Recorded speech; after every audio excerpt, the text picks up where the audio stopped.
Your physiological strength in many ways is the foundation for your psychological balance. I think food and toilet both must be far away.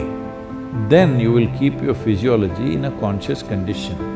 Just because I'm laughing and joking about this, don't think there is no problem. There is substantial problem.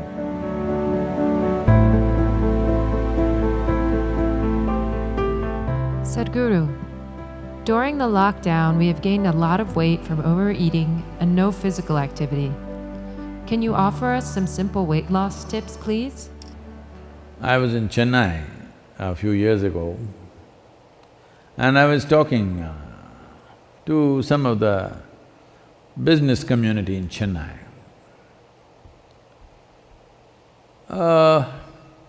They were not particularly obese or something, but little, trying to imitate the planet. Not by being on a spin, in form, I mean. So I said, as a generation of people, look at your condition. If I had come to Chennai 50 years ago or 100 years ago, in what physical form people would be, in what level of physical fitness they would be, ordinary people I'm talking about. I'm not talking about gymnasts, sports persons, not those kind of people, ordinary people on the street. Or even now, in what kind of physical strength and condition people are in rural India, for example. I said, see, suppose it so happened, you were walking on the street and you saw a tiger, a wild tiger, hungry one. How many of you can at least climb a tree? And this is a spectacular show, a tiger on a Chennai street. This is not a everyday happening, it is something you must enjoy. But how many of you can climb a tree, which is the trunk of it, usually the city trees, what is on the avenues and stuff, is not more than 8 to 12 feet.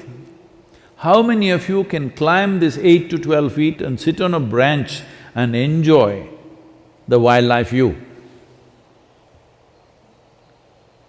No. Only those guys who are doing the menial jobs, the guy who is sweeping the street, maybe he will go sit on the tree and watch how wonderful a breakfast you are. Why have we become like this? It's not that tiger is where is the tiger going to come? That's not the point. Why are you in this condition that you cannot do anything physically anymore? All you can go to office and come back. Those things are also necessary in today's world, but is it not important that you are in some way physically competent? Physical competence is a reflection of your physiological strength.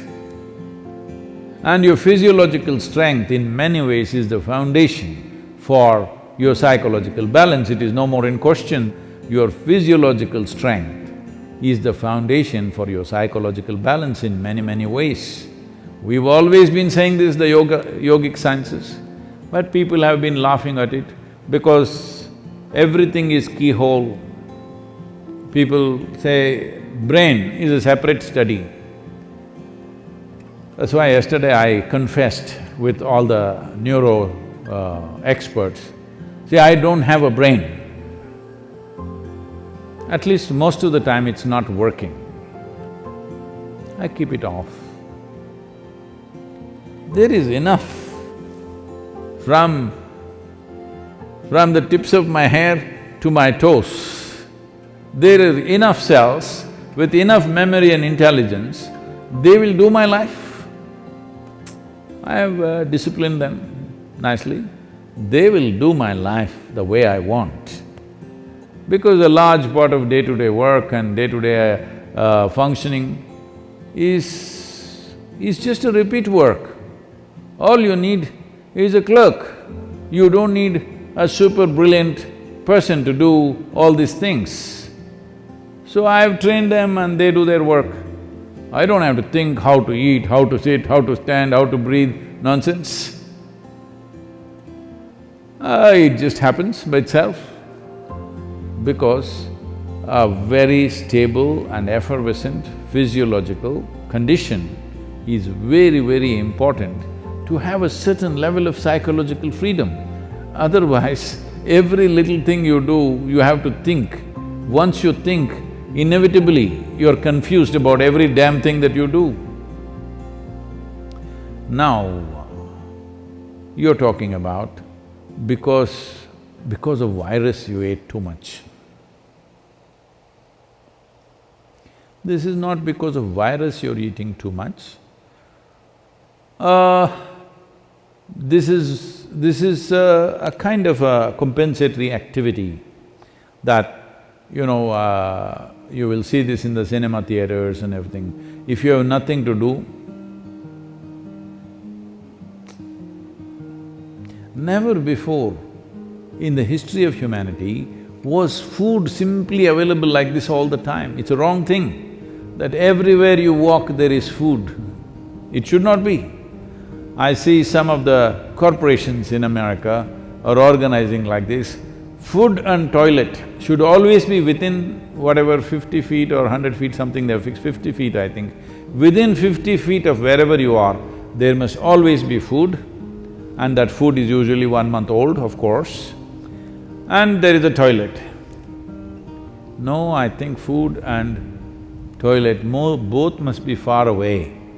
Then you will keep your physiology in a conscious condition. Everywhere there is toilet, it's not good because body has certain resilience. You wanting to run to the toilet is not just physiological, sometimes it may be when the body, at some time it is disturbed, at that time it may be. Otherwise, in normal conditions, it is more a psychological condition than a physiological condition. That all the time you want to message, not because you have something very significant to say, it is simply because it's a release.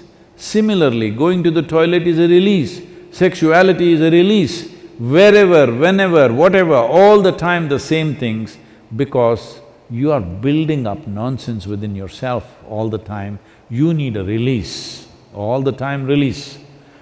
These things are being openly talked about as part of psychiatry, that you must find release.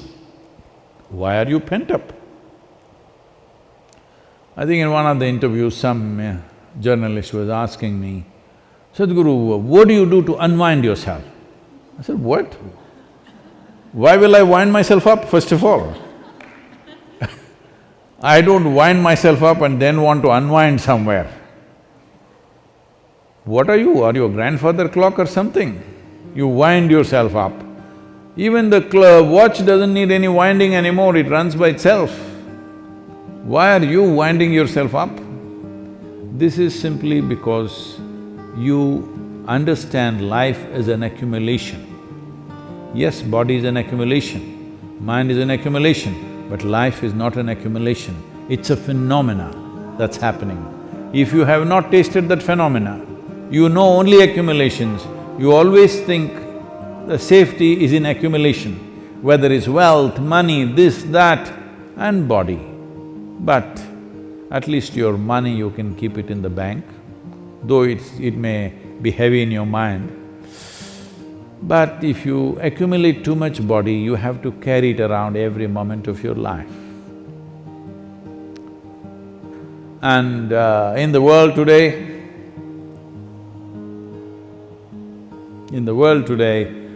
30% of the population is malnourished, and around the same percentage of people are obese, overweight. See, you can fix it. The world's problems of malnourishment, you can fix it. So, this practice is there in the Isha Yoga Center. Whenever cause comes up, when Isha Vidya, educating rural children, raising funds for it became a problem, then many people in the yoga center took this up. on Wednesday evenings I won't have dinner and let that money go to the children. I think you must find 7 causes like this. I can give you 7. Monday for Rally for Rivers, Tuesday for Kaveri Calling, Wednesday for Isha Vidya, Thursday is called Guruvar, this is for your Sadguru. Friday for Devi, because that's her day. Saturday, you have your dinner, I'm reducing 1 day. Sunday, for Janalinga. Like this, you find 7 or at least 6 causes where 6 dinners you give away. Morning you eat, all right? 10 o'clock in the morning you eat well, and again eat 10 o'clock tomorrow morning. And also, because you need to keep social distancing, drive out of the town and walk back. Get into your bus, buy a ticket for 10 kilometers away and just walk back. Best you go without your phone and your wallet, so that you have to walk back. Do something, come on. Already there is one problem. You want to multiply your problems, huh? You want to increase the size of your problem? Don't do that. There's enough problem already. I'm telling you there's substantial problem. Just because I'm laughing and joking about this, don't think there is no problem. There is substantial problem. Don't fool yourself, because if your body and your mind is in a certain condition, you can easily fool yourself. This happened. Shankaran Pillai was running a garment shop here in United States. And a lady came to buy some kind of a pullover. So, he promised her it is 100% wool. She took it, went home. The next day she came back and she said, "You said it's 100% wool, but here the label says it is made in Bangladesh and it's 100% cotton." He said, "Ma'am, don't you be fooled by this. The label is only to fool the moths."